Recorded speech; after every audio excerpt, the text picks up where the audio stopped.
Yo, yo, yo, this is Mr. O.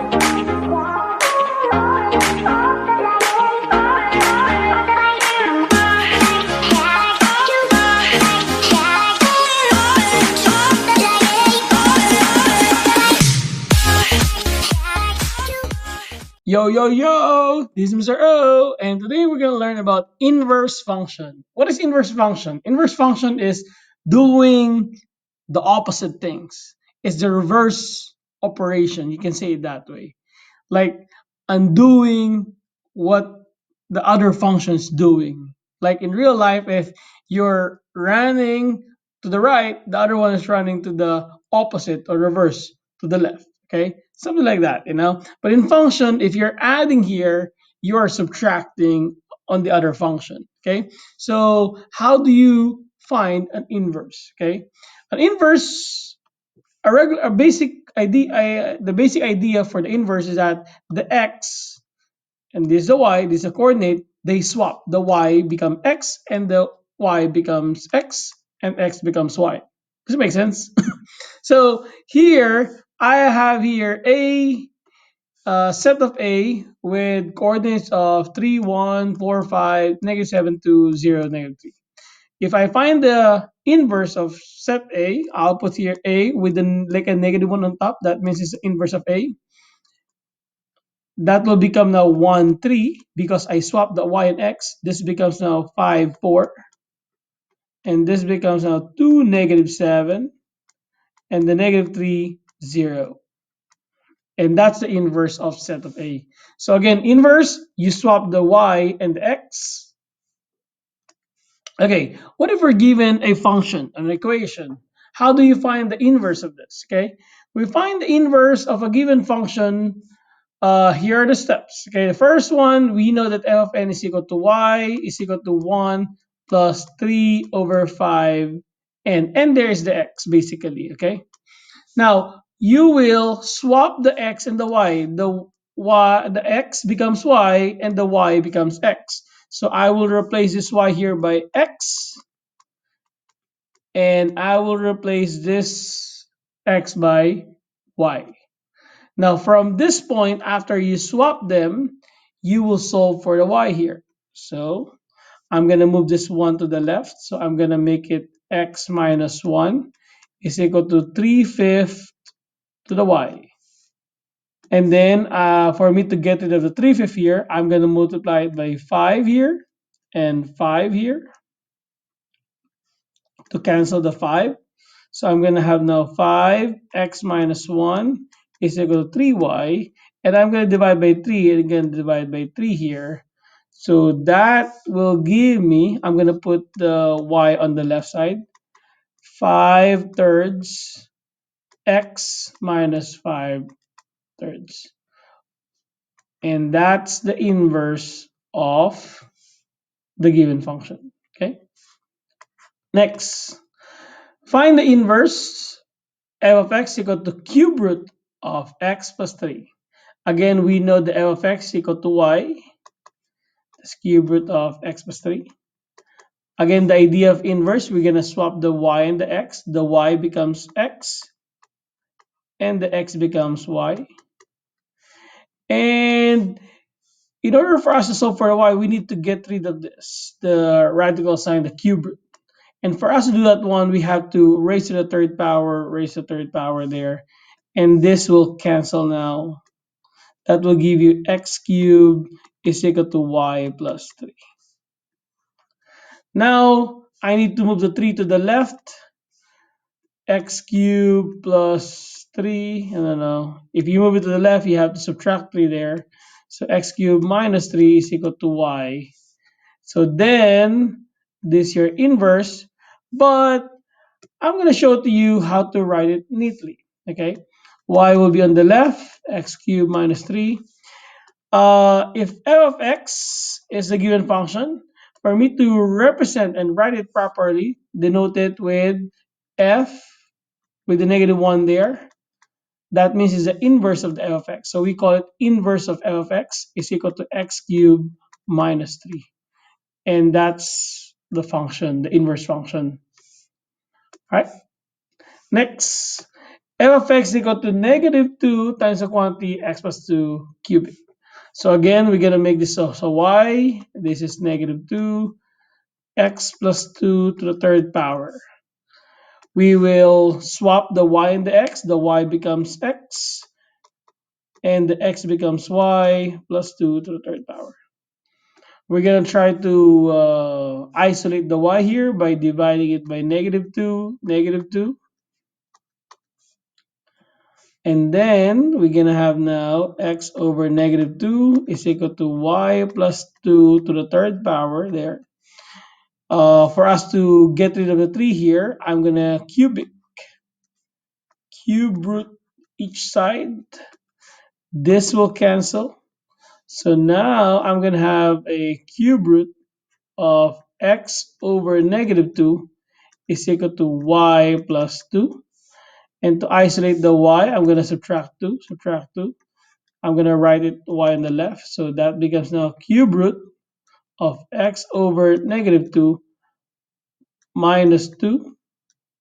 And it's y by itself. So now writing it in the proper way, instead of writing f of x, there should be a negative 1. And we read it as the inverse of f of x is equal to cube root of x over negative 2 minus 2. All right.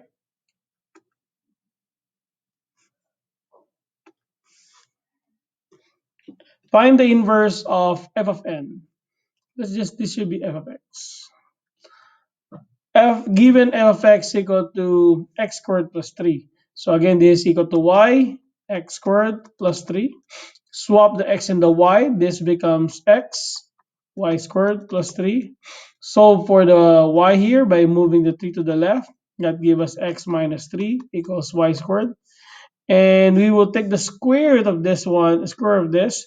So we can cancel the 2 and the square. That leave us a y and the square of x minus 3. Or better to say, inverse of f of x with the negative 1 on top there is square root of x minus 3. Here's the idea of square root. We're squaring here. Here we're doing the square root. That's the opposite. We're adding 3 here. We're subtracting 3 to the x. See the opposite or the inverse? Now, how do we know if the two given functions are inverses of each other?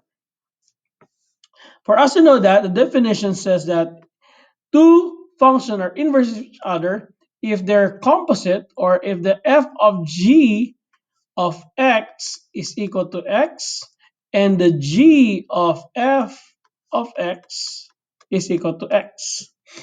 Why x? Because this represents your identity function. Okay?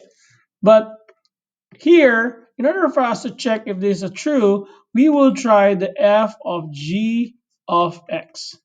And we know that f of x, and we know that f of g of x is same thing as f of g of x. That means we're going to plug in the g of x inside the f. So this one here has to go to the x there. So this will become now 4x minus 1 plus 1, because this has been replaced by that, and there's a plus 1 there, divided by 4. What is negative 1 plus 1? Negative 1 plus 1 is cancelled, it will be 0. So what leaves us is 4x over 4. Divided by 4, cancel it, so that's equal to x. So it proves that they are inverses of each other. You can also flip them around. You can make a g of f of x. Let's prove it here. G of f of x. That means the f of x is going to go to the g. This portion here is going to go to that x there. So writing it down, 4, and then write the x by, instead of writing x, I'm going to write the entire f of x, x plus 1 over 4, and then minus 1 here. When you multiply 4 to this expression, this cancel out. That leaves you x plus 1 minus 1. And we can cancel the two ones. 1 minus 1 is 0. That leaves you just x. And that proves that they are inverses of each other. Next, state if the given functions are inverses again. So check if f of x and g of x are inverses. So we're going to apply the f of g of x. And if the answer here is equal to x, then it's true. So we're going to plug in the g of x to the f. So this one here will go to the f there. So we will have x plus 1 minus 1. And 1 minus 1 is 0, so the answer is x. That's true. And we can also reverse it. G of f of x. That means g of f of x. The f of x is going to go to g. So this x minus 1 is going to go right there. So it becomes now x minus 1 plus 1, which will cancel this again, and the answer is x. So therefore, f of x and g of x are inverses of each other. Kaboom.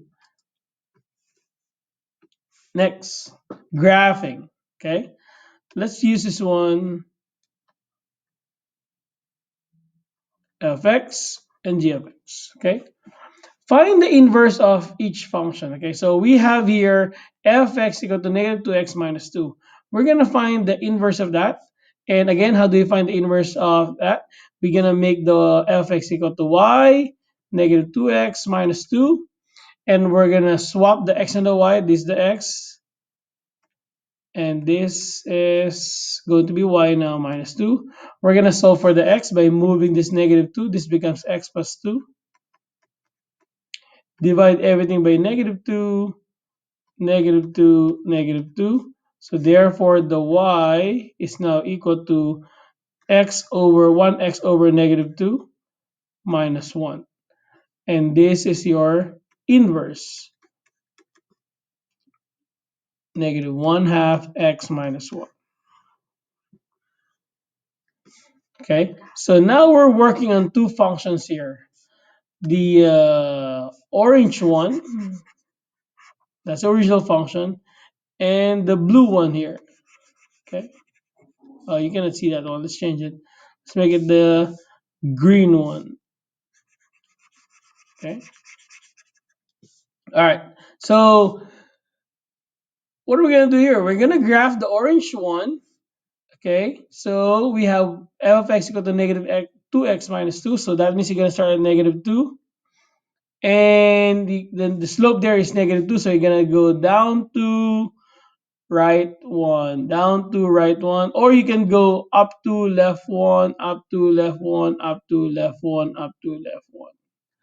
And then for the green one here, we're gonna go to the negative 1, and the slope is negative 1 half. That means you're gonna go down, right 2, down, right 2, or you can go up 1, left 2, up 1, left 2, up 1, left 2. Okay, so let's try to connect the two set of points, the green set, which is the green function, for the inverse of f of x, which is negative 1 half x minus 1, and the orange one, boom, this is the f of x equal to negative 2x minus 2. What do you know about the graph? The graph intersect, yes, they did, but they are symmetrical on the identity function y equals x. It's like a butterfly, okay? They're symmetrical here. And that's the idea when you're graphing two functions that are inverses. They make a symmetrical graph here.